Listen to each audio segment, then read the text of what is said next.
So, as the title of the live stream would suggest, I'm going to do back squats, snatch pulls, so that's the kind of pulls I'm going to do, and overhead press. We'll see how squats are feeling. I'm slowly working on the hill in the backyard, top. Basically, so like behind where this video is, there's a giant hill, and I wasn't going to bother cutting it, but I think that it will help with the dandelions and stuff, and also will help with. I haven't had any pests or like rats or I don't say rats, mice or anything like that, but I would assume it would help with that potentially as well. So, fly in here. So now it's warm enough to where there's bugs, which is a good thing and a bad thing in some ways. But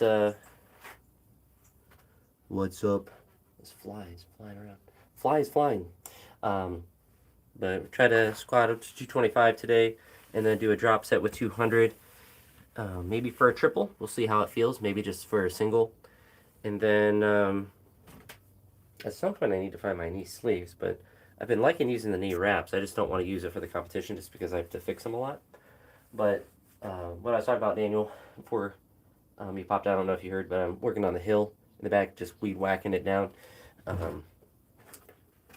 Because I just have an electric weed whacker, because I really hate gas ones. I've tried it a couple times, and I've been cursed with them, and I refuse to try again with it. But it also kind of forces me to not do the whole hill in one day, which would be too tiring. And honestly, it doesn't dry very fast, so it's still wet. And it rained a lot this morning, but I don't really want to climb all the way up the hill or slip down the hill. Going up the hill is usually not the problem. It's trying to walk down when it's muddy. Which thankfully, anytime I've slipped, you just slide down the hill a little bit. So I don't usually tumble. But slowly working at that, but with the battery packs for the weed whacker, weed eater, whatever. It is a slow process in some way, but I also don't really want to do it all at once. So slowly. That's the thing. Even if I had cleats on, because I probably threw them away, but I used to have just rubber cleats because I had years ago baseball thing that I did for like a day. But it's too muddy for even those, and the way that the angle is, it's too high, so it would just slip regardless of whatever. Although the cleats would probably work decent, but it's really wet, and the angle is, I think, too extreme for even cleats to really help with. But like standing there and weed whacking isn't really too difficult to do, but it's really just the walking down the hill when it's wet. But I'm just not building anything. I'm just squatting. Well, you're looking at the den. This is built into the side of the hill. Um, this is literally like that's funny you say that. Like literally, where I'm standing now is it's not in the hill necessarily, but the back of it is. So like the shed, I couldn't move this. It says cement floor, of course, but it's built into the side of the hill. So they designed this for that. So in theory, yeah, if I like you could build more into the side of the hill, I guess, but I would honestly probably have to do like get like codes and stuff figured out. But yeah, that's why at this hill it's like underneath trees and stuff. Why it doesn't get like like I can train here in the summer. It's hot outside, or it gets as hot in here as it's hot outside, but not any hotter. So it doesn't like um, get direct sunlight really that much, which is a huge advantage. Not so much in the winter because you'd kind of want it to heat up a little bit, but it doesn't like it's not 5,000 degrees in here like a shed could be in the summer with all the heat beating down. But yeah, it's built into the side of the hill. I also figured out so underneath the weightlifting house sign, get out of the way, in that corner there, kind of where the center of it, it keeps getting moisture in. So I actually bought some. It looks like it's outdoor insulation, so just some spray insulation to put along the cracks and stuff on the outside. So I think that will seal that up. Because the front of the door lets in some moisture, but like I'm not actually that worried about the moisture getting underneath the platform and all that stuff. Obviously, that's not good just to have, water getting in general. But the platform, the original one, was just rubber. So I think that getting, the weights dropping on the rubber and the water being underneath just kind of helped break up the cement underneath, which is probably going to happen regardless. But if I'm able to seal it outside, I think it'll be okay because it has like natural flow on the sides, but I think it just kind of creeps into the side or underneath a little bit. So if I can just spray some insulation there, I think that should help that moisture there. Not that it's like my platform doesn't get wet, but underneath at the bottom of all the wood and stuff, is it's a normal like if you look up Catalyst Athletic, like they're that design of a platform. Underneath everything, I left the rubber mats that I had originally because last summer when I redid this platform, I put new cement down or at least like leveler cement to just replace or just fill in the divot to make it as level as possible, and then threw everything on top of that. So should be pretty good. But I know the right side feels like it has a little bit of a divot. It's not extreme, like I still will lift normally on it, but it's not perfect. So probably not anything I'll worry about for a while, but at some point I might mess with it a little bit. But the nice thing with the way that I did the platform is that it's all screwed down, so theoretically it'd probably be too heavy to do this, but I could pick it up.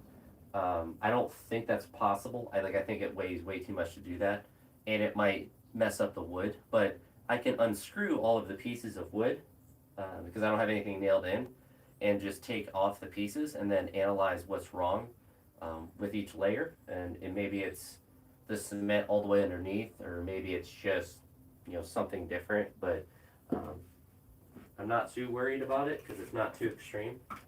Also, the middle part is bowed up a little bit, but like I said, it's nothing like it's significantly better than what I had before, and I can fit my hands underneath the bar, which the old platform is bowed enough to where I couldn't, and the divot on the side I couldn't reach with a snatch grip and get my hands under when it was there, and now I can basically do that on the whole thing, other than the middle is just a little bit. So we're talking about not even an inch of displacement. It's even less than that, so it's not really worth it to pull it all up just to try to fix that because I'd probably make it worse.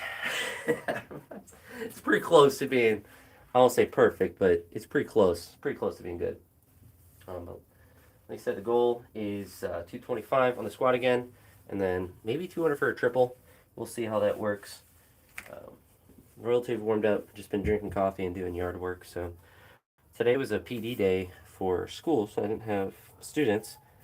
Just got like actually productive work done. Finished planning the field day, which is on Monday, so I'll be able to print stuff out, send out to teachers and all that jazz. And then what you might call it, like state assessment stuff, which isn't really that big of a deal, but I got that done. I just have to submit it, but I mean, it's like you do the whole assignment, you just have to turn it in. So that's the easy part. Um, and just got to collaborate with the other phys ed teacher at one of the other buildings and learn about. I got to see another building today, which is nice. My district has a lot of schools, and some of the buildings are a lot different than others. This one was newer, and so I got to see that and kind of learn about the building a little bit. So that was nice as well. It's a lot newer than mine.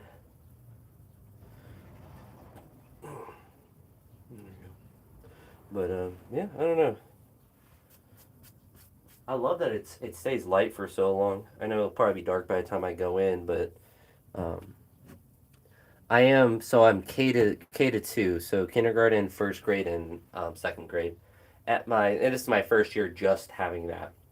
The previous 4 years, I was 1 through 6, and then the first year in that previous position, I also had kindergarten, K through 6.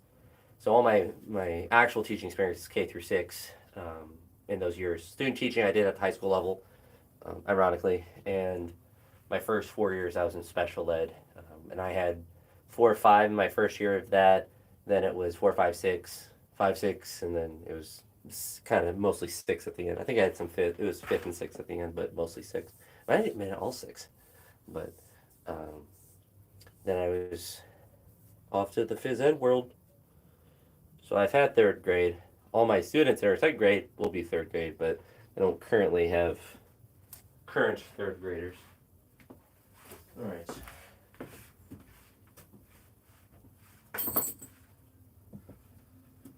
My sunburn that I had from, was it Monday? I think maybe from last week. It's not impacting lifting or anything. It's not that severe, but it was like actually kind of annoying to have a bar on my neck. Move this up a little bit. There we go. But thankfully now I got sunscreen at school, so I can bathe in that if we're going outside. Which next Monday I'll be outside all day, so I'll be swimming in it. That's one of the reasons that I don't really go outside a ton. I just get burnt.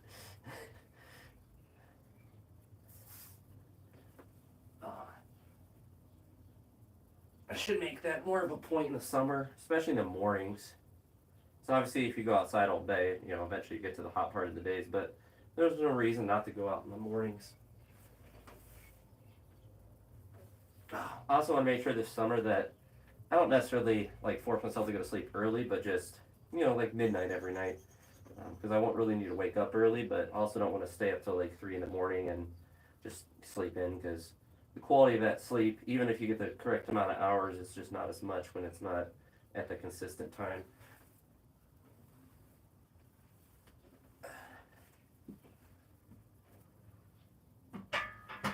Not to say that I would never stay up later than midnight, but better to be consistent about that. Yeah, and like when I played baseball as a kid, you wear baseball pants all day, and eventually you kind of build up that tolerance, so you wouldn't need as much sunscreen. Well, I would still need it on my neck and stuff, because that kind of just gets burnt no matter what. But eventually, you build that tolerance, and I just don't have that now because I work inside all day, and so once I come out of hibernation in the winter, and this actually kind of always has happened to me because I've always lived in Ohio, so the hibernation's always happened. But that first time you're in the sun in all day, I always forget, and I should just I shouldn't say I forget. I remember that I don't have sunscreen, and usually it's an hour out there. I'm like my skin's feeling a little hot, and it's a little pink. I know I'm gonna be very red tomorrow, and it's pretty rapid the first time, but I can't do much about it other than remember sunscreen. Oh yeah, and appreciate it. Yeah, I have a unique resume, but hopefully it is only phys ed the rest of my career. Special ed was a really good experience, and honestly, I enjoyed it. It wasn't necessarily because I can't deal with it. It's a paperwork that I don't like, and I think that's a pretty common sentiment with a lot of special ed teachers. It's the secretarial aspect of it that is not that enjoyable. Working with the kids and all of that is great. And when I did it, it was mild to moderate, so it was kids with learning disabilities, not typically physical ones.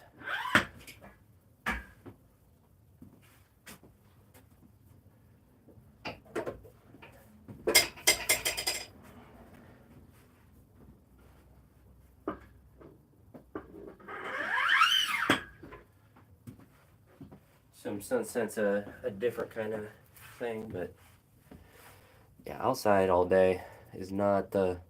I mean, when I played baseball, it wasn't too bad because you always have pants on, so your legs never get sunburned, and you build a tolerance to that. But you're also playing base. It's like it's not work. You're playing a game, so it's fun.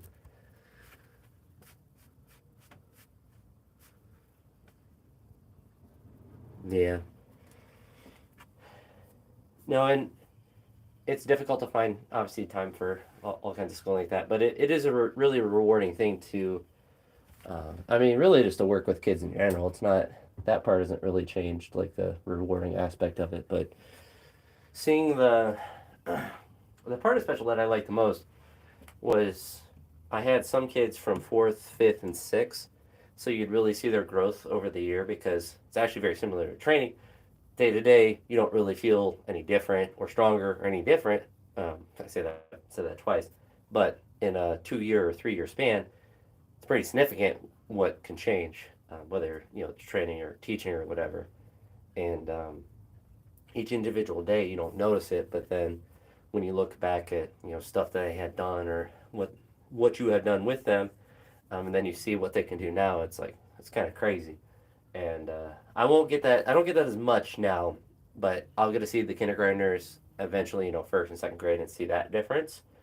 But seeing a kid from first grade as a phys ed teacher and seeing them, I was there 4 years, so seeing like a second grader become a sixth grader, those kids that got all the way to there is it's an interesting phenomenon. Obviously, kids grow up, but um, it's cool to see that. It's when you are in the special ed world, it's much more of like a tight knit thing. Like in phys ed, that's what I've noticed is every kid knows who you are, and it's a much wider net that you're casting. In special ed, you kind of have your family of kids, and so that part I liked. Um, and it's I don't know that part was nice. It was definitely difficult, especially the paperwork, but I don't miss the paperwork. I must say that, especially now the and it's not even so much that the paperwork was necessarily hard, but it was just it's a legal document. You had to make sure it's all correct, and it's just never ending paperwork. And now, if I went back to it at this current juncture, I'd have to learn the new things that happen with it because it's always changing the requirements or all the in and outs of it. The crux of it's the same, but the specifics, the details change. But it's not very difficult writing. It's just, I guess, formal, and you have to be very correct with it. But just cumbersome. So I always say it's like secretarial work because I view that as like it's almost like if you think that you're writing like a resume almost. I don't might not be the best comparison, but like how a resume, it's like it's not difficult to write a resume, but you want it to be correct. And I mean, in a sense of an IEB, it has to be correct. But it's not like you're writing a novel and it has to be interesting. It just has to be very correct and accurate, and it's constant. It never ends. Progress reports. But now I just have state assessments for phys ed for second grade, so it's not it's much less in depth.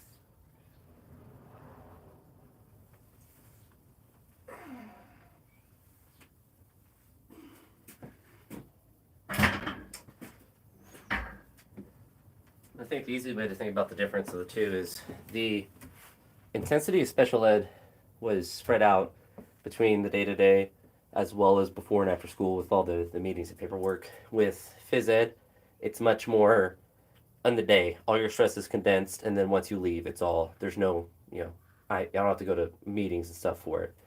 So, um, well, it's kind of like that, like, it's kind of like a bureaucracy, but I mean, you also like you're writing special ed documents about kids, so it's like yes, there's like requirements and like but it's like you also want it to be correct. Like if I'm writing a program for myself and it's wrong, it's like I'm only impacting myself. Like this is a legal document, and you want it to be good because it's good for a year. And if that kid goes to another school or leaves the district, like you want it to be accurate for that. So there's also like that pressure with it, but it is at the end of the day a legal document. So I'm basically a lawyer. I'm basically a legal professional.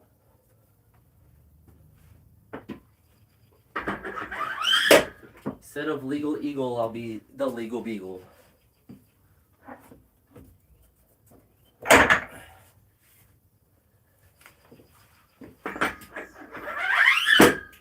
always say like They always tell us in special ed, it's like, this is a legal document, you gotta follow it. And like, it's true. But the most important part of special ed documents to make sure you adhere to are the stuff like if a kid has a wheelchair or physical needs or something related to health, and stuff like that. They made it seem like everything is like important. I mean, it is, but like obviously, like if a kid needs to be on the elevator because for whatever reason, it's like that's much more important than like the reading goal that they might have as well. But that's where like I would say if you're gonna get in trouble, like not following an IEP or something, or a 504, any of that stuff, it's mostly like health and safety type stuff. And obviously, there are accommodations, but that at least to me would be more of a priority than like maybe they get all their minutes for their reading goal, but they're supposed to have a supposed to have a wheelchair access or something, and they're not getting that. Then that's much more of a priority. The Balkan, the legal the legal beagle. I'll give you non-educational legal advice from a non-lawyer. The nice thing from a legal beagle is I don't charge, nor do I provide actual legal advice. But I do have a cool name, and that's really more important.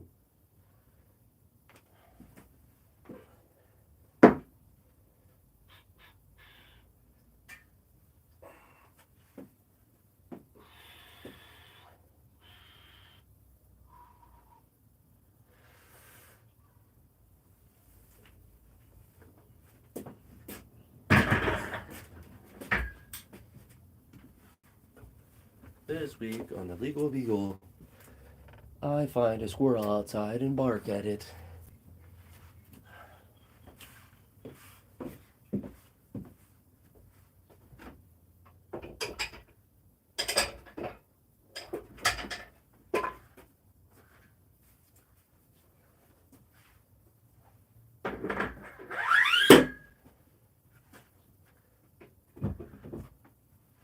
This week on the Legal Beagle, is my tail invading my privacy by being behind me and following me?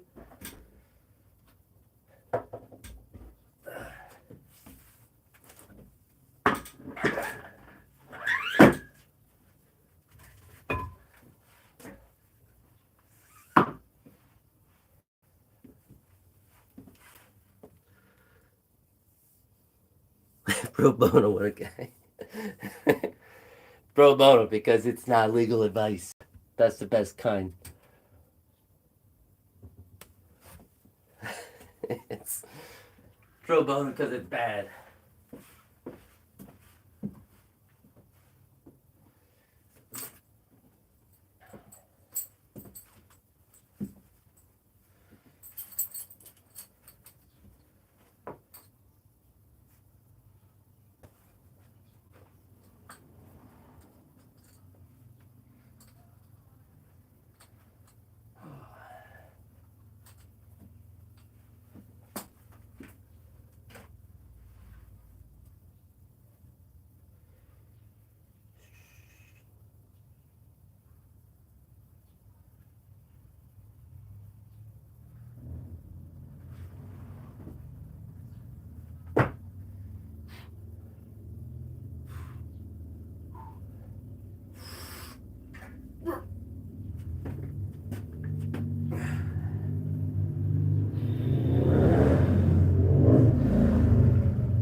That one always feels heavy.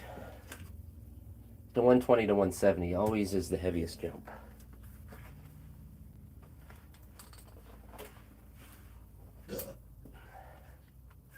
Right between like I have to think about it versus like 120 I can kind of just do versus on the other end of the spectrum like I have to like this 200 like really try.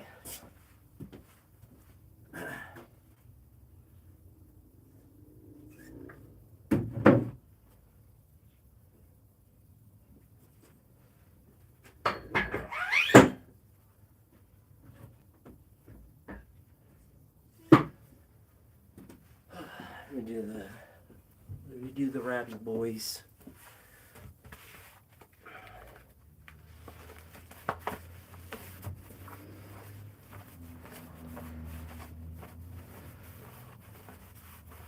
It's also where if I'm wearing wraps like now 200, like I'm trying to make sure that they're tight and in a good spot. Same with like the belt, that it's at the loop. 170 is also like I'm not gonna fix my wrap to do or really stress about my belt or just try to make sure it moves correctly.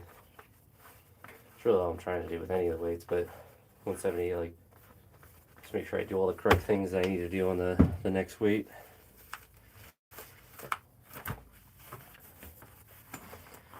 $200 is where it gets serious.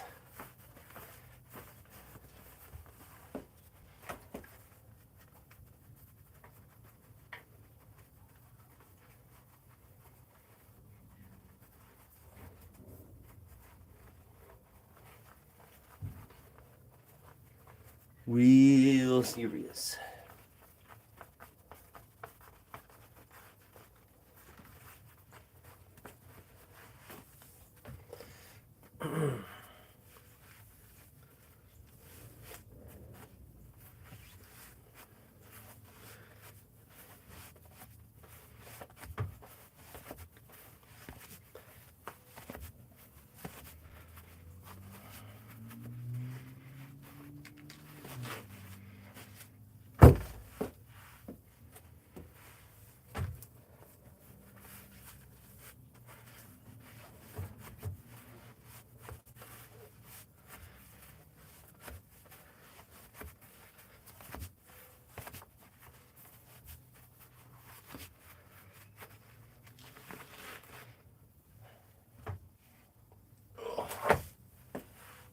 Back a little bit.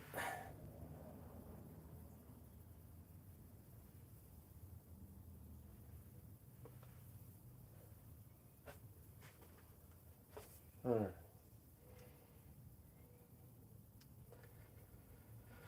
Well, we'll turn the phone on. The secondary phone for the next rep. All right.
For your routine.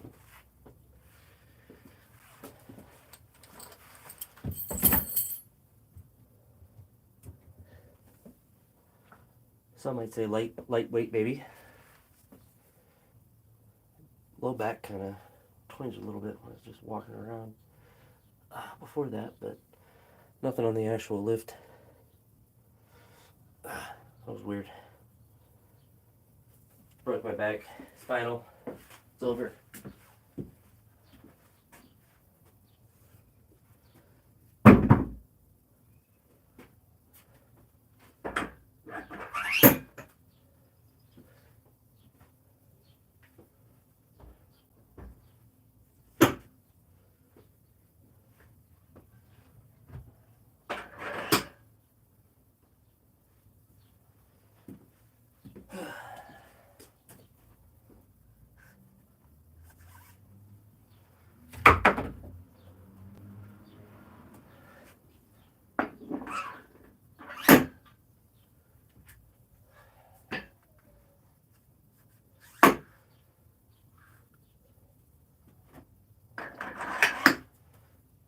We'll do 227. 500. 500.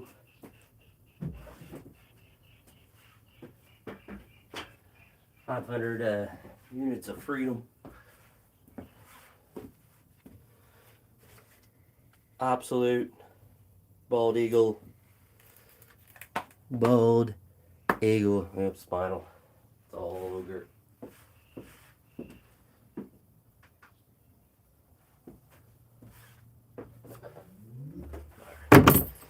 Take your time. Redo the wraps. Make sure the Bluetooth didn't connect to that. Nope. All right. You're good.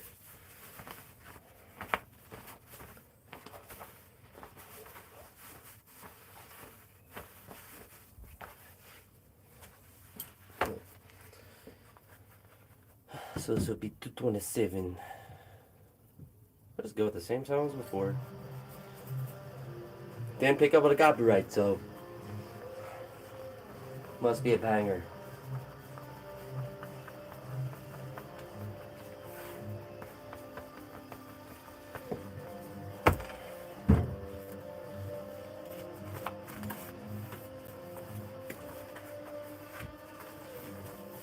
Yeah.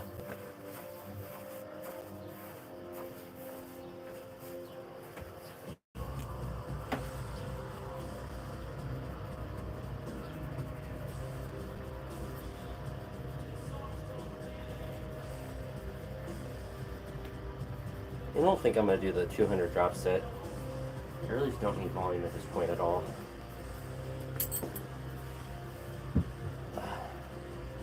And on the pulls, I'm going to do singles as well.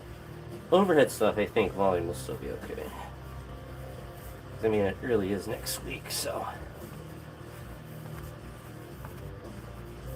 But we'll see. This feels really easy. I'm not going to go up, but I'll try the 200. If it feels muy difícil, then we say no más.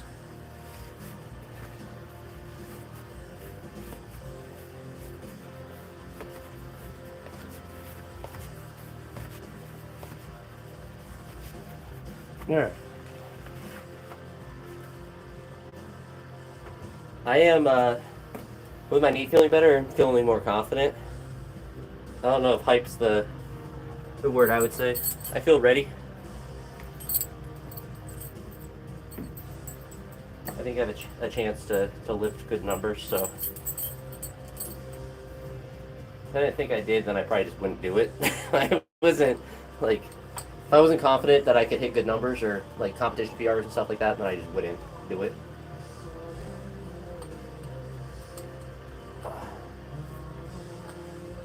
But we've been cooking.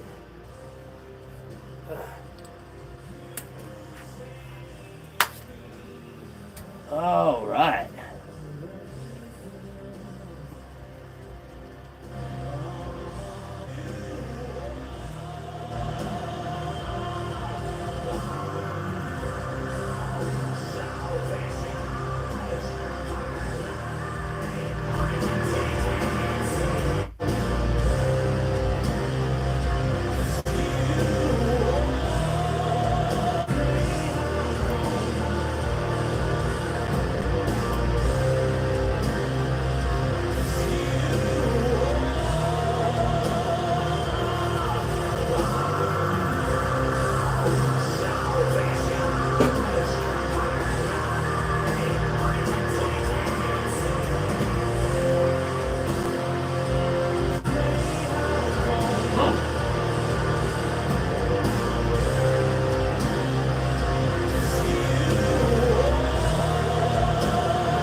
Oh, good.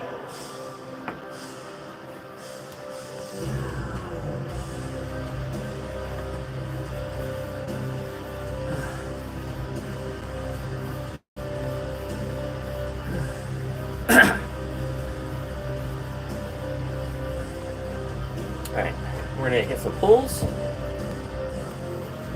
some presses. Nice. And I kind of always with that as I get like really close to a comp, it's like you really don't got to do like I don't want to say anything, but like you really don't got to be doing reps of any sort. The goal is less of even the top sets. Like I would have not liked missing that, but it wouldn't have been a big deal because the bigger thing is recovery. So not digging a fatigue hole as far as training goes. But like that moved well. I don't even feel that great too, which is nice. Not that I don't feel great, but like it still moved well despite that.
I mean, if you're doing deadlifts and bent rows, like that's a lot of back volume.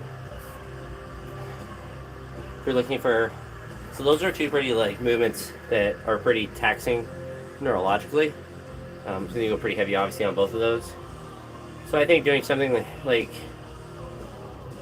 a if I could say that, a rear delt pull with like cables, that could be a good like upper back movement.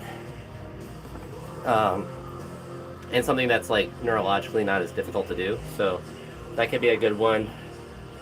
Any sort of like rowing, upper back rowing movement like that. But rear delt flies would be a good one.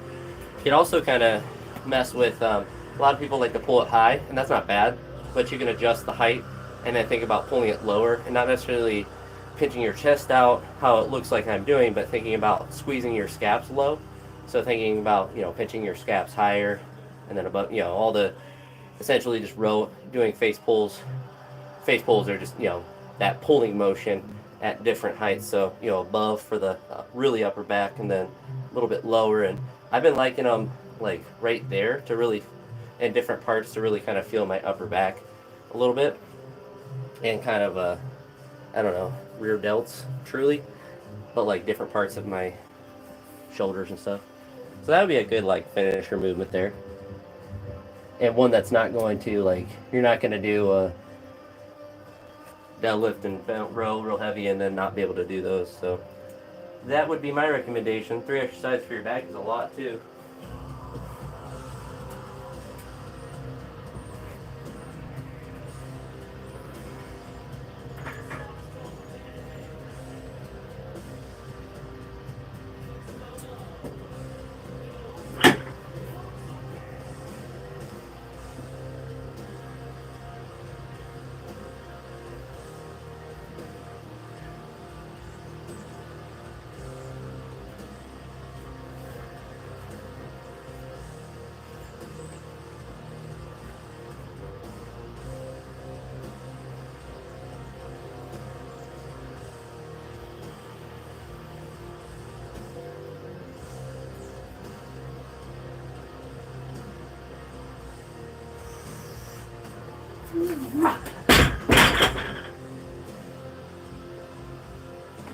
Let's take bigger jumps.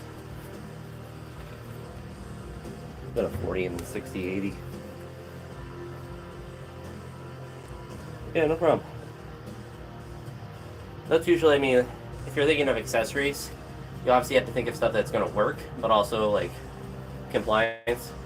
Because, I mean, if you put, like, you do a lot of deadlifts and a lot of rows, probably not going to want to do pull-ups and stuff after. Like, you're probably going to be pretty gassed from those two things.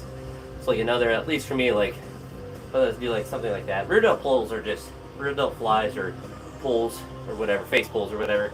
That's just a good, like, you can almost do those every day. I kind of would when I play baseball with bands, just all the time as I could warm up. I don't think you can ever really train your back of your shoulders too much. Especially if you're like strict with the form.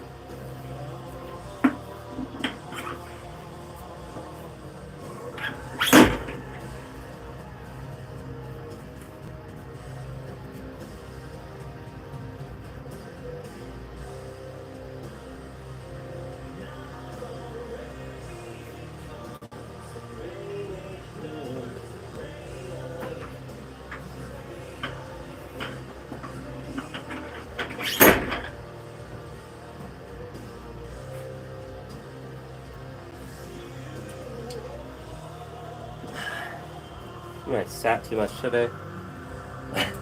Go through a normal day of life and I PD and I don't move as much and my body starts to, like, the back of my knee hurts, which is weird. I mean, I sometimes have that, but nothing. Like when I was walking out the weight, it was like kind of weird in my low back. I'm not designed for office work. If I'm not on my feet for 5 to 6 hours a day, I'm gonna fall apart.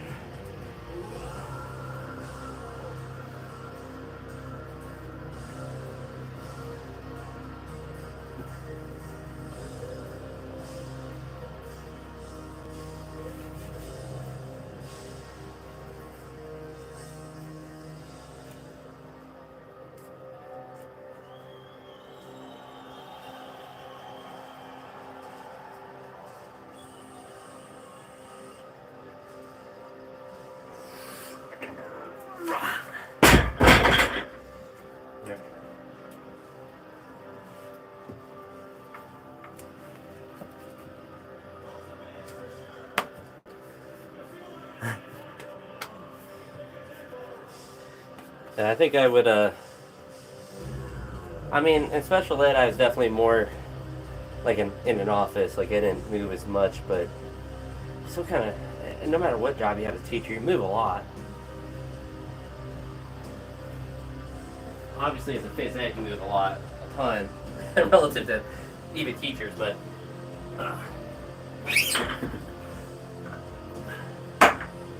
you move as much as you want as a teacher.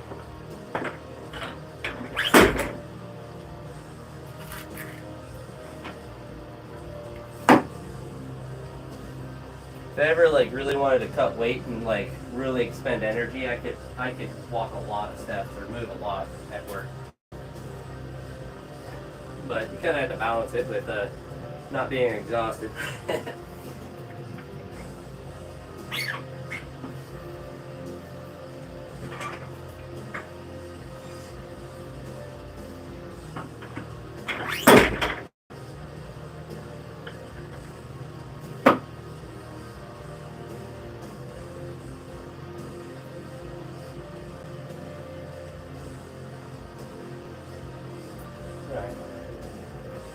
I did a 60 and then 80 and then get out of dodge. Well, I guess press, but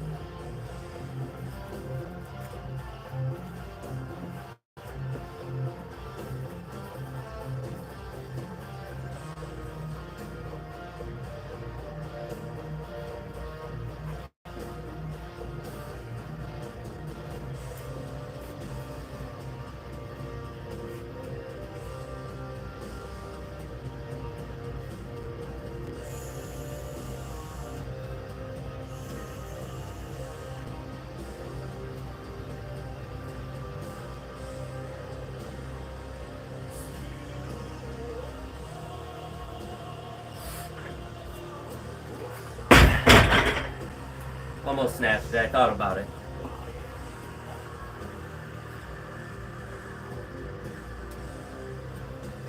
Little tightness in the shoulder. Thought about going under.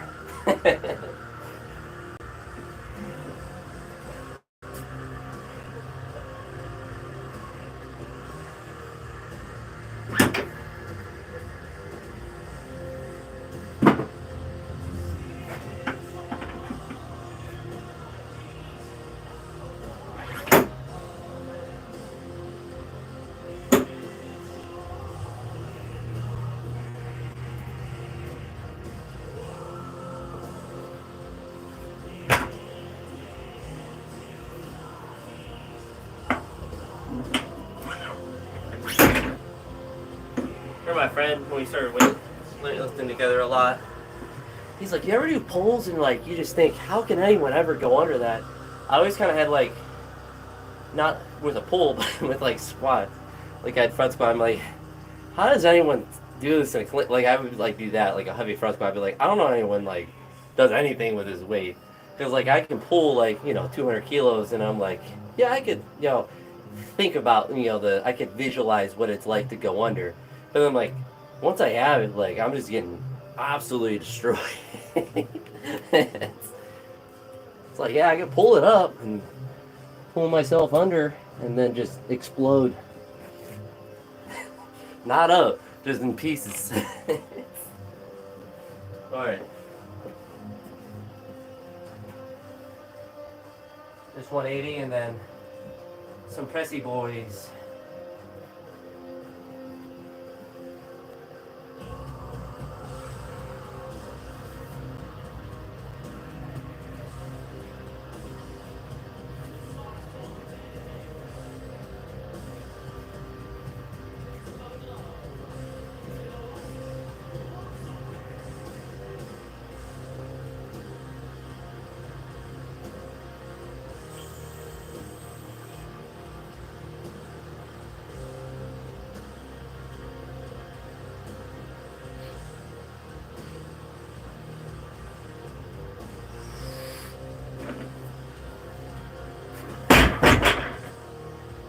Maybe I'll do 200.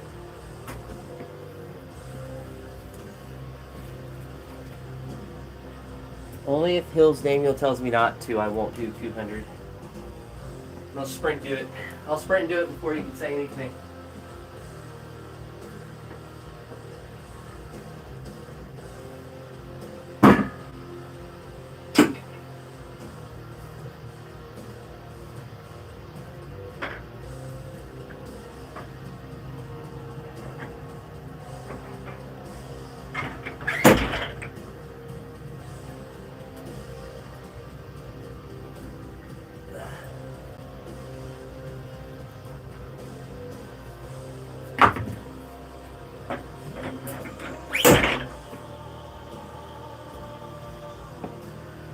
Alright, now you're trying to sabotage me. I actually should not do a triple.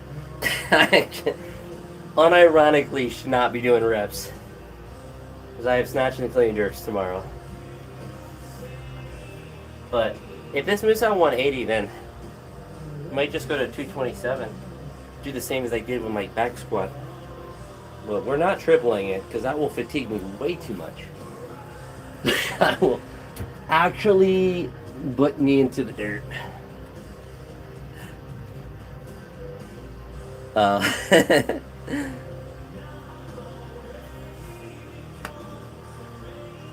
said it before you finished this. I'm not doing a triple. I could be influenced, but not to fatigue. Like that would actually like. It's the same reason I didn't drop down to do the 200 back squat triple or attempt it. Just it would have been too fatiguing. But I mean, this might move slow.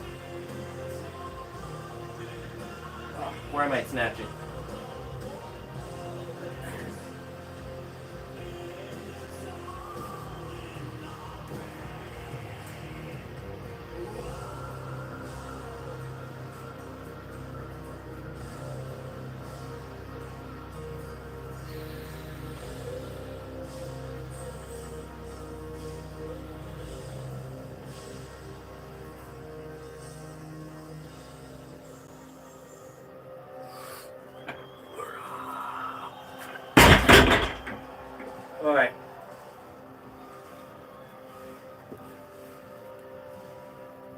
my snatch. And either snatch deadlift, snatch puller, full snatch, power snatch if I'm feeling good.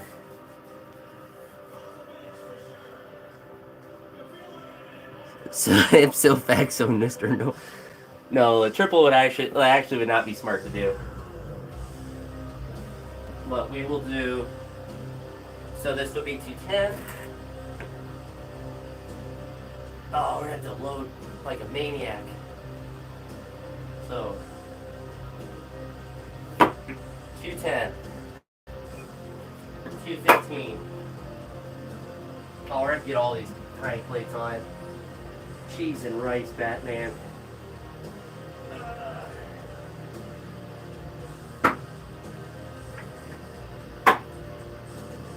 So 10, 15. Oh no, it won't be too hard to load.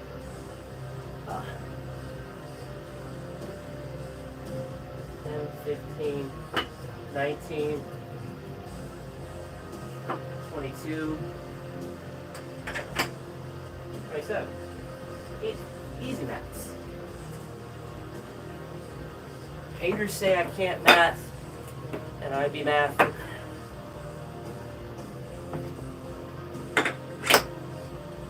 Look at all those baby plates.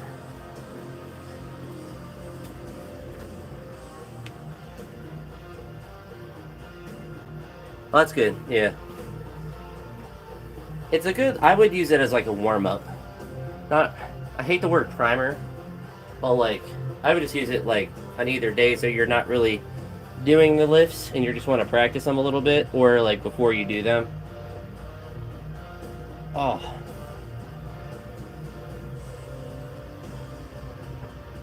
Yeah, I might tall snatch this 227. Going for a world record snatch. Woodlosh only did 225. Imagine we get outlifted by me.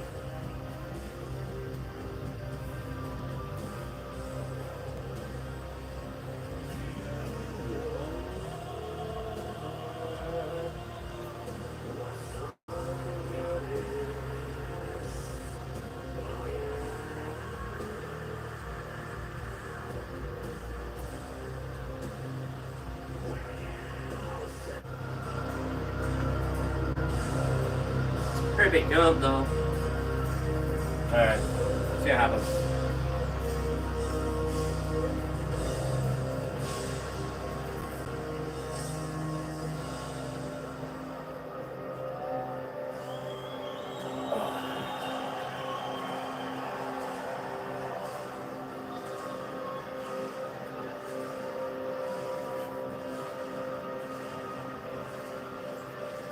I need Losh's coach Georgie to start yelling his secret phrases that he yells at Losh before big lifts to me. I don't know what he ever says, but it sounds strong.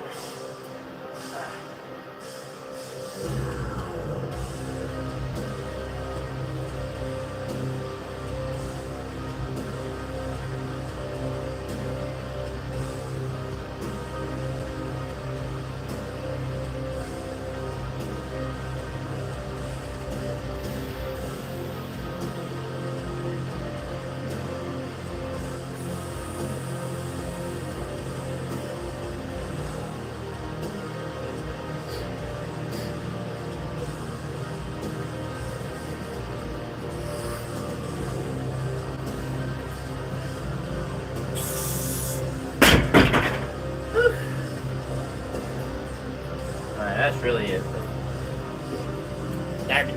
That to be all shooter up, buddy.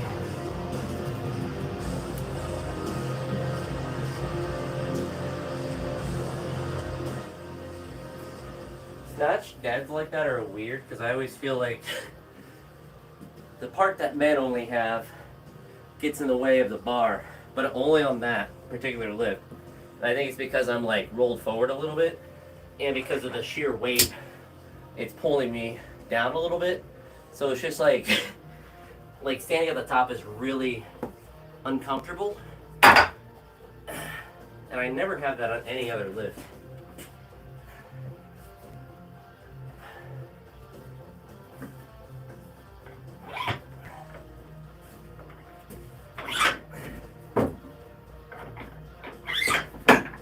me, my lockout feels really weird because of that, but can't really like push my hips through. Maybe castrate myself. And I'm not a medieval choir boy, so I don't want to be doing that. I don't have the high notes that I need to save.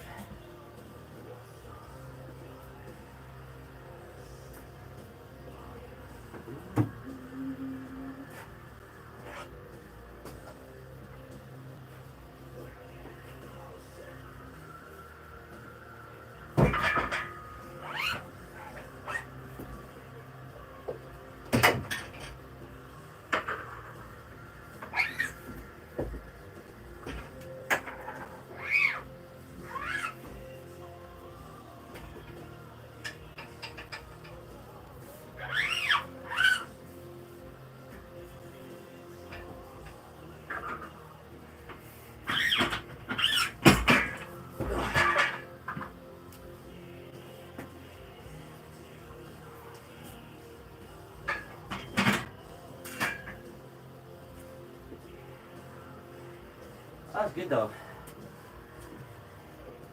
I felt my soul leave my body a little bit though. Whew.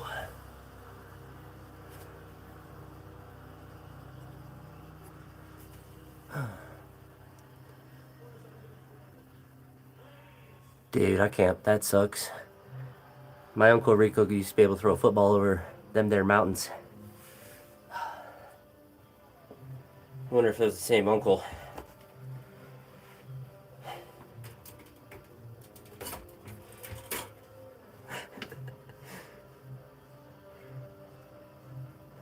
I squatted this for 70 reps.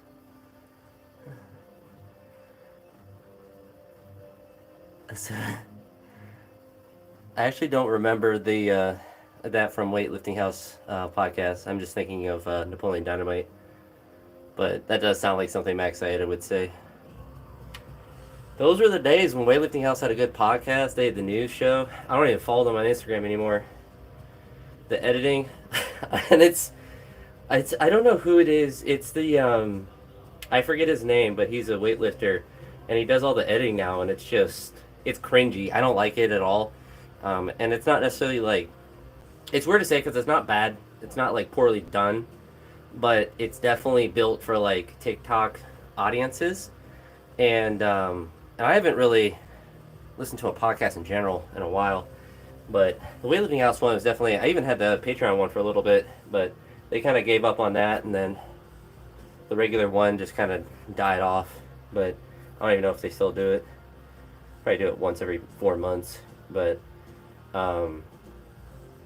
whatchamacallit, the editing for Weightlifting House is like all of the music they use is not my jam, and I just view it as like TikTok cringe, and it's not the type of content that I try to get. It's kind of like how All Things Gym, like when they post a clip of someone lifting, they always use the same song, and if you don't like that song, then you're just going to have to listen to it 4,000 times, but everything's in slow motion at first. I like how Hook Grip does it, where it's the speed of the normal clip, and then slow motion, because I don't really watch the slow motion much anymore. But, yeah, no, and like, with the 2023 commentary, it was much more designed, and I think this is because he was inspired by like a lot of the Iron Mind videos, and those are the perfect amount of, it's like watching golf. You don't need music and background and excitement because it's like more like a art, I don't know. It's more like golf than it is like a TikTok bodybuilder thing, and now it's like it's overly edited, and yeah, like the Lasha 210 double, that video. Like, I've watched that a bunch of times. Like, it's so good. The Andre Aram now training hall video. Like, those are what Iron Mind would still do if they still did training hall stuff. Like, very simple editing. It's obviously a much better camera than what they had in the 90s. So, like, that part's nice as well. And it's very minimal. Like, here's what he did. I mean, it's literally what Iron Mind did. They're like, here's what he did yesterday. Here's what he's been doing today. He came in this morning and blah, blah, blah. And here's his session today. he told me it was light, blah blah. Like the Andre Ramnat one's like, oh, it's really light, super light, and he like he's doing that 180 double or whatever he did, like that. That's the kind of prime videos I love to watch. I mean, I'll watch the hook grip ones that they did in 2017, like those ones, and the Iron Mine ones, not so much. If the Iron Mine like hook grip made the perfect quality of like the editing and the just the training hall vibe, and then Seb like added the Iron Mine aspect of it with the hook grip editing, because like the Iron Mine is really good, but it's it's an hour video of training, which is nice, but it's nice to have that kind of like, here's the Lasha's session, and you kind of can, it's a 10-minute thing you can go through and watch multiple times. But yeah, now it's like the whatever they post on Instagram or Weightlifting House, I don't follow them anymore, because it got too cringy. And I think what really after that point, what really put me off is I got an advertisement for Weightlifting House for the AI, which is fine. Obviously it's specific to me, but they used AI, like an AI image, and it was this cringy, terrible image in there, and it was embarrassing, because it's like you literally have a catalog of thousands and thousands of clips of your own videos you took of weightlifters lifting enormous weights, and then you use it. I mean, it was like, yeah, I mean, it was so bad that it was almost like someone hacked them to use it for advertisement. But like, how could you think that was okay when you have all the like, it's not like, oh, we can't find this clip of a weightlifter doing a snatch. Like, you have thousands of hours of clips of your own stuff. You don't even have to use someone else's video. You're like your own stuff. And I don't know, it was really bizarre. Even if it was like themselves, like they have their own training facility that they're building, like they could just have someone go do, like, even if it was a 60 kilo snatch, like it would look better than like whatever AI slop that they made. That really kind of, I mean, that was just kind of embarrassing to see. And I don't know, if that was like someone that they let try to be an intern and like try to do it for a little bit, or if that was like a serious attempt at advertising. But it was really bad. And seeing that was like, oh, you're just doing slop. Like, that's slop. And it's like YouTube Shorts are turning into that a lot. I keep seeing this one AI. It's different versions of the same AI woman, but singing the same song. And but not interested. Don't show me this channel. Blah, blah, blah. And it will just be a different channel that does the same thing.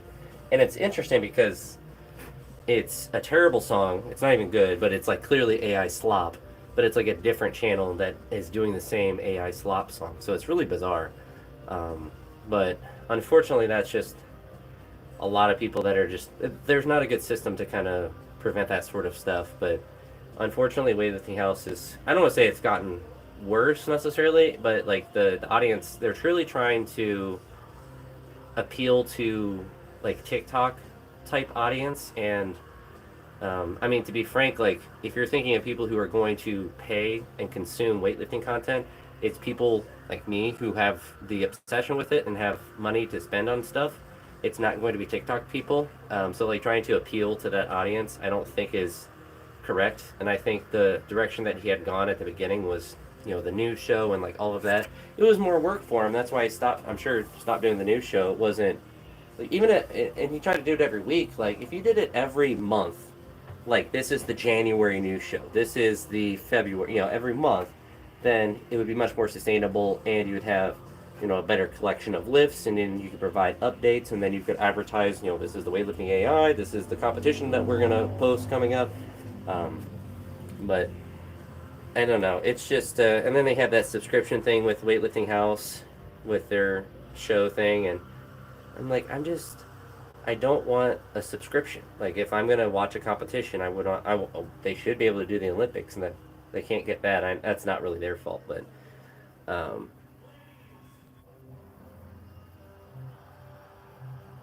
yeah, because it's difficult to get it each week, to get, not, I mean, like, especially Secret Strength thing. I mean, they do like a 50-minute thing sometimes with that, where, it's a long thing, and so they have to collect everything and, commentate on it. So, like, if you did it once a month, it would be much more sustainable. And I don't know, I think like the training hall clips now, they don't even like, it's weird. Weightlifting House edits them more, but then doesn't do the same commentary. And I don't even really necessarily care if it's Seb doing the commentary. They have a team of people that he employs. Like, let them. It's Nate something is the guy that does the editing now, the YouTube weightlifter guy. But it's like, have one of them just talk about what what they're witnessing. Like, I don't, like the Iron Mind guy, I don't want to say he stumbled on a landmine, but like he had such a good formula that they don't do anymore because he doesn't, go out to do competitions anymore. So it's like you could fill that void. It's not as if you're, stealing his content, because like you're literally just doing eh, like on the it's like reporting. It's like, here's Lasha's session. Here's he's working up. Said he's gonna go heavy. Blah blah blah. But um, I don't know. I miss it, and I don't think we're gonna get it back. I think that the weightlifting house direction. I mean, maybe it's more profitable. It's hard to say whether it is or not. It's just not my jam, and it doesn't mean that he's gonna make less money or be less profitable. But I don't view it as stuff that I am going to consume, and it's unfortunate because I like the training hall videos, especially like you mentioned the 2013 ones, and um, it just had such a good, easy formula. Like, it not hard to edit videos like that. It's not hard to commentate over videos like that. He's at the competitions, and or he has people filming at the competitions, and the editing. I can speak from experience. Editing training clips is not difficult to do. It's literally just cutting. Just cut the beginning, cut the end, leave all the middle parts. Not difficult whatsoever. Once you start getting into all the like cringy TikTok editing, then it's like maybe you have to do more, or maybe that's all AI slop editing. It's hard to tell because it just doesn't look aesthetically nice. But just like doing training hall videos is not it's not hard, um, and it stinks. I mean, I kind of think that I don't know if that would be something I would want to do if like I had unlimited money, but like there's I would like those to be graded if I had unlimited money. I would pay people to do those, but I know Hook Grip talked about in 2017 them not being very profitable with the amount of time that it took for them to kind of collect all of the clips. I kind of wanted to message Hook Grip, be like, just send me a terabyte of files from a competition, and I will create the training videos. Like, I will just sit there. Like, I got all summer. I will sit there. You don't gotta pay me. I just want them to exist. Send me some Hook Grip socks, or send me some training pants, and I'll edit the all those clips together and make that 2017 style training videos, and just boom. Like, you have someone make that intro that they had, or some sort of intro that I could just paste on every video, and then just all the clips together. Like, that's butter. That's butter. The sounds of the way. Don't want me to talk over it? Perfect. I won't. Just sounds of the training hall. Um, I do it pro bono. Send me a pair of training pants. Send me a shirt. I don't care. Like, I don't need the money. I just want to see them. Maybe that's what I should do. Send me a terabyte of clips. Tell me what competition it is. I'll get it all edited. You just throw it on the channel. Throw it on your channel. Just credit me. But unfortunately, I don't think we're ever going to get that back unless YouTube becomes extremely profitable. I think with the weightlifting house, like the AI program is just a way for him to passively collect income, but it's not really a good program or good programming. Unless you're weak, and then it works really great. I mean, everything works great when you're not strong. But as far as like it being good for most people, it's probably not, and it won't really get better. But it's just a way of, like, when it's a monthly subscription, it's a way to have a consistent amount of income. That's why everyone does subscriptions, because it allows you to have monthly income. A one-time payment obviously is not very profitable, but unfortunately, that's the way society goes. I will say, I think the only subscription I have, I guess, is my home security system. I mean, I have basic stuff like that, but the only like entertainment-based one is YouTube Premium. That one, that one to me is worth it because I get the music and I get no ads on videos. So it's hard to really beat. To me, it's hard to put a price point on that because I watch so much YouTube. It's I don't have any other subscription services. So not having ads is tremendous. If premium ever got rid of no ads on normal premium, I would literally just never buy it. But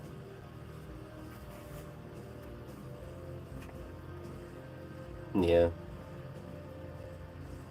Well, and the thing is, Tony, it's like the AI logic, like if you communicate with Chat GPT, it will have a full blown conversation and you could bounce off the ideas off it and it will change and it will tell you things and so like the AI logic is there or like the AI system exists. It's just too expensive for them to integrate into a system because there's no reason you can't have like, hey, here's the program for the week, and I should be able to communicate directly with the AI and be like, hey, like bottom up squats were something I couldn't really set up. I didn't like doing. They didn't feel good, and I never wanted to do them. So I should be able to communicate directly with an AI thing and say, hey, these bottom up squats, they just don't work well. Like I can't really set them up. They kind of hurt when I do them.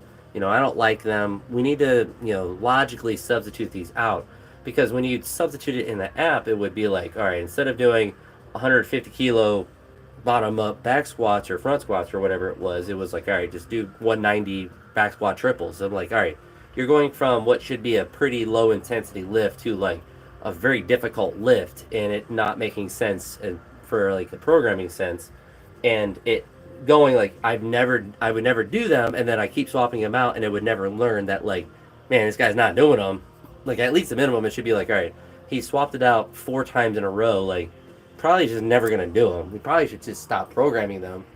Um, Especially it's not like I'm swapping out like a snatch or a clean and jerk, and it's like, well, this is the point of the program. Like bottom of squats are not the point of any weightlifting program to get better at, even if they are a preferred accessory or whatever with it. But um, it is perfectly able like. It's just the integration into the app that they. I mean, it's just a money thing. It would cost them too much money to integrate a a chat GPT type system into there that would allow you to communicate and then allow that AI to then manipulate the program based on what the person is saying. Because then you also have to have safeguards in place because then someone would be like, well, I don't ever want to snap, like you'd say goofy things, but like if you're a normal person, you probably wouldn't be trying to manipulate the system to do whatever.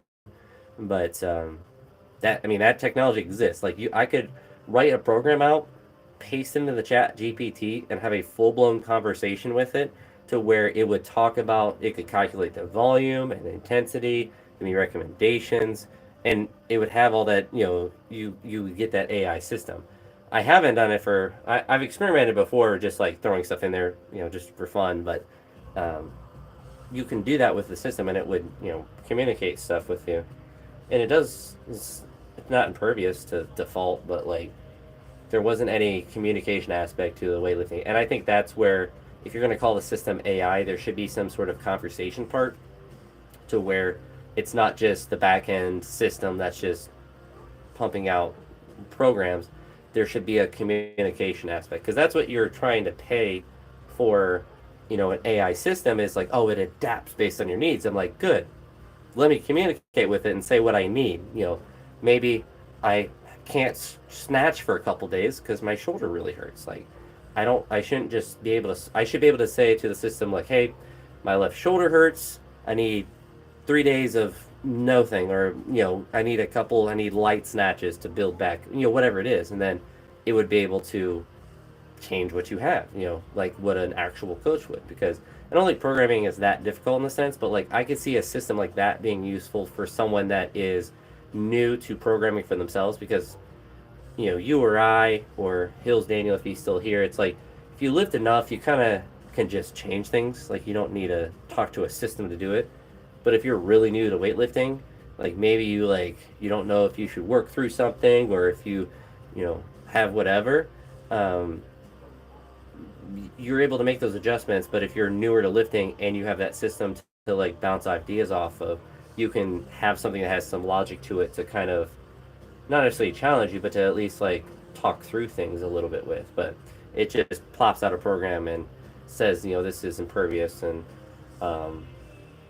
also it should be this is more this would be a more advanced thing, but I should be able to plug in all of the data that I have done and whatever training that I have done into the app, and then it be able to learn from that data, and then plug into, figure out a program that's based on what I have done, or what it thinks I can do. And also deadlift, it just never gave me deadlifts, so I'd have to add them in. And the deadlift logic was very hilarious. But it didn't have deadlifts in general, like not like a straight deadlift. So it never had clean deadlifts. But if I put a clean deadlift at say 250 kilos, it would program all of my reps based on the fact that, like, oh, you've done 250 for 3, so clearly you should do all of your clean deadlifts or clean pulls at 220 kilos. And like at a certain point, like even myself is going to get tired of not be able to do heavy deadlifts all the time. um, no, and it's not just you not getting programmed it wasn't, and you couldn't you could do a snatch deadlift, but just a deadlift, you could do clean deadlift, snatch deadlift, but just a regular deadlift, it wasn't on there. So then it's like, yeah, like my clean deadlift, what's the difference between that and a deadlift? Well, it's like, well, the deadlift, I'm going to be able to do more weight. But it not being on there, it was certainly, for me, it's like, why wouldn't it be on there? It's a pretty basic exercise. I'm pretty sure it even had bench press on there. Um, but it had so many like random exercises, and like deadlift, like that's pretty basic. And obviously it's a weightlifting thing, so maybe they don't care about the deadlift. But like, if I'm talking to an AI system though, and say, hey, I'm gonna do some deadlifts today, like I'm gonna deadlift heavy, let's figure out what day this works best on, then that's a conversation. Like that's the kind of stuff that like an AI system would be able to figure out pretty easily. I don't know. I I have visions of what an AI programming, like that to me is like when you think about like AI programming, like I think that's kind of the future, is some sort of system like that. And maybe that's kind of what ChatGPT could currently do.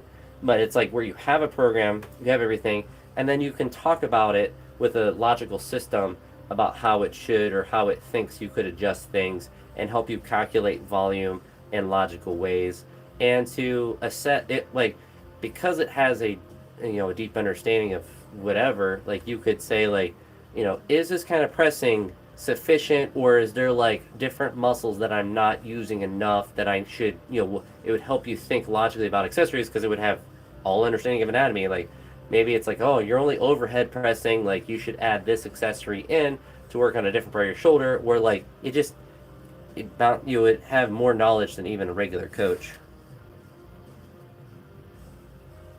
Oh yeah, I would get back squats and front squats all the time. Um, and that was brutal to have. I would have 2 days in a row of front squats, and like it just hurts my wrist to do like reps all the time, and to do it like multiple days in a row. It's like, all right, I did 5x3 or whatever it was, and it's like the next day it's like, all right, just do 3x3. I'm like, all right, that like it doesn't make any logical sense, and it would do it all the time. Um, Monday and back-to-back days versus, yeah. Um, but the back-to-back day squatting, yeah, it did that to me too, and it was just like, and it would do it with front squat volume, and it's just like I'm just gonna get hurt. Like it's not like, oh, I can't, I just gotta toughen up and do it. I'm like, it's just gonna hurt my wrist to do it like that, and I'm not gonna be able to squat well for reps multiple days in a row. When, like you said, like Monday, Friday, or whatever, like you're just gonna train better. Like it's gonna work better. It's like, and like you saying that, it's like you've trained enough to where it's like, yeah, you shouldn't do squat volume 2 days in a row. Like I know that intuitively, experientially, and logically, I know that. But the AI is like, 2 days in a row, you're getting it done. You said 2 days of squatting, you're getting it back to back days.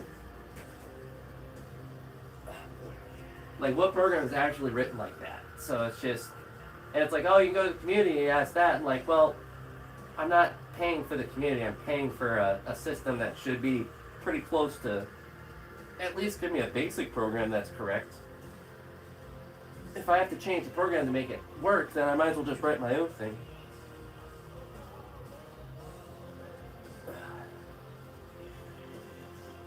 Oh, I'm Tango Mucho Hombre Ahora. I also don't mean to flex on you guys, but apparently, I'm speaking up Spanish around my phone to where I get Jehovah's Witness ads in Spanish now. It's weird to see Jehovah's Witnesses speaking Spanish.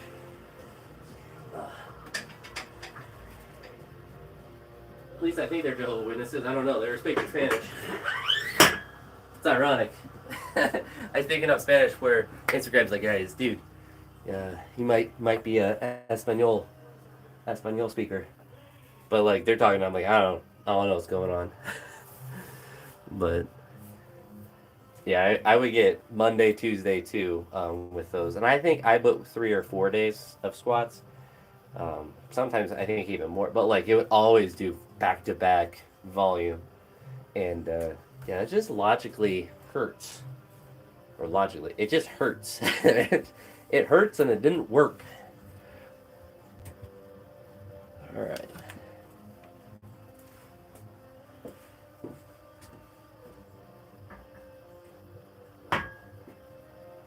You also couldn't put 7 days a week of training.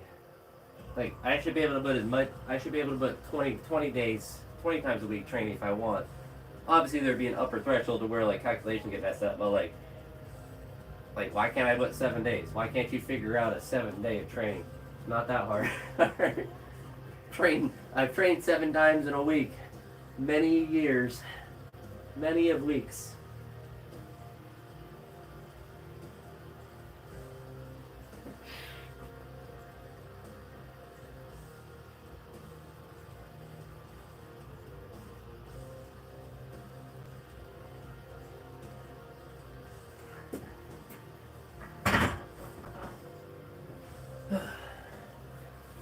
But as much as I'm dogging on it, there were some programming, like the idea of the AI logic saying, like, you make a weight twice and it adds some weight, like, different things like that conceptually are just good for programming to do. Establish that you can do a weight, take smaller jumps. If something's difficult, move down. But like, if you program pretty accurately, you don't generally need to do that a ton. But like, being open to knocking down, dropping a weight a little bit is really mentally difficult to do because of ego. But it can be useful. Can be useful. Can't say I do it that much, but it could be good. Some say it's good.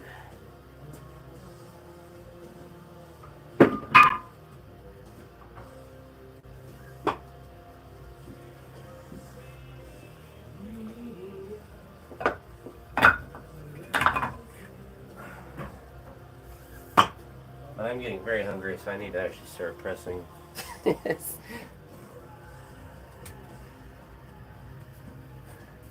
Necesito hacer mis ejercicios. Oh, tengo hambre. Yo quiero comer ahora. Pero tengo que hacer mis ejercicios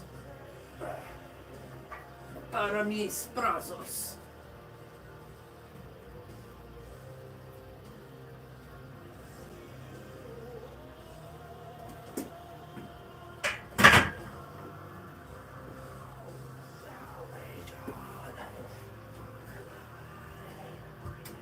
Or salvacious. Sounds like salvation.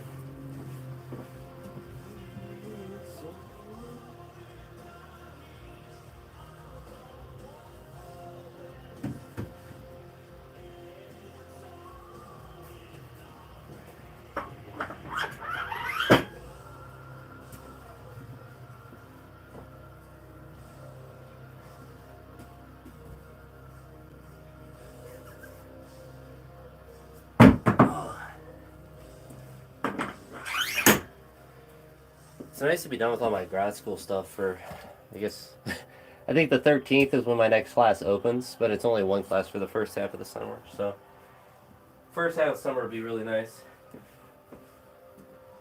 The second half, I'll have my last 3 classes. But that's just how the schedule worked out.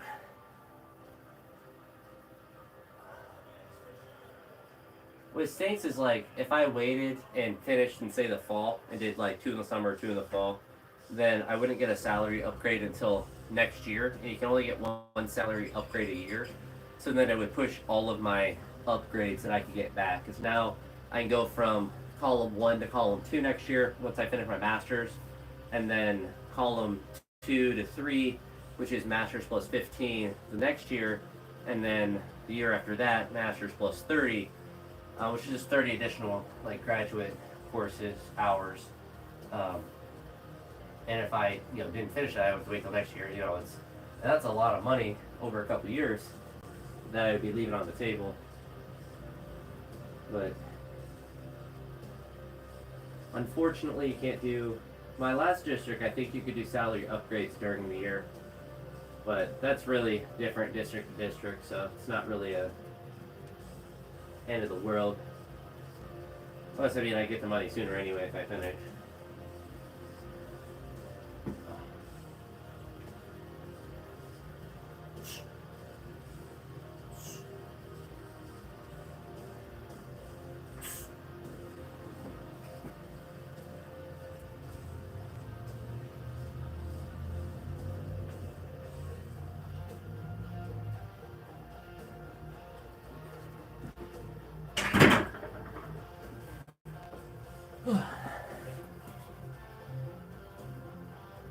All right.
Go in there and see if I can do 90. Out of the rack 90s. A lot more difficult.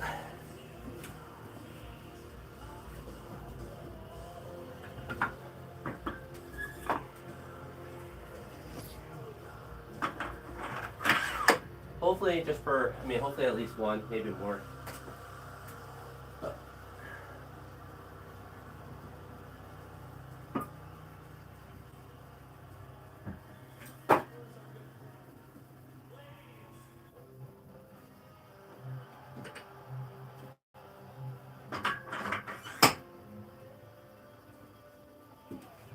We're trying to get large and wide. My main goal is to be too wide for the camera. I'm looking to get stuck indoors. What's your physique goal? I want to be stuck in a doorway for 12 hours. I want to have to be saved by firefighters. I want to get wedged in so bad I can't use my strength to get out. I want to snatch grip press, but it not be a snatch grip. I'm just so wide that it's just perpendicular, all the way collar to collar. All right. Just make sure you get it for one.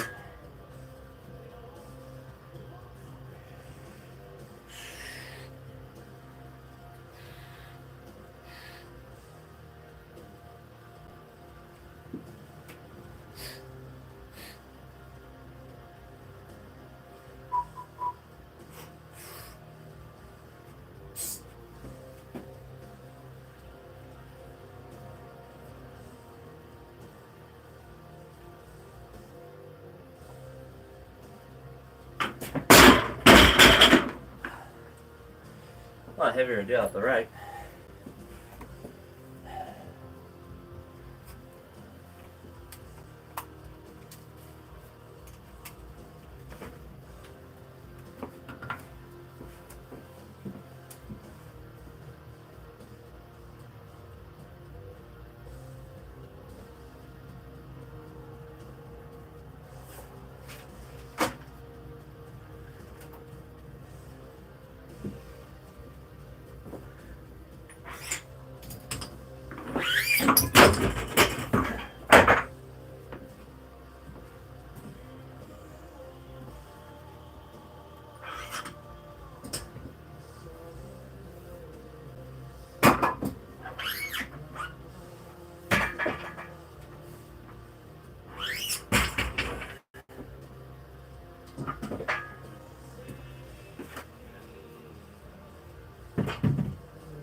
Okay.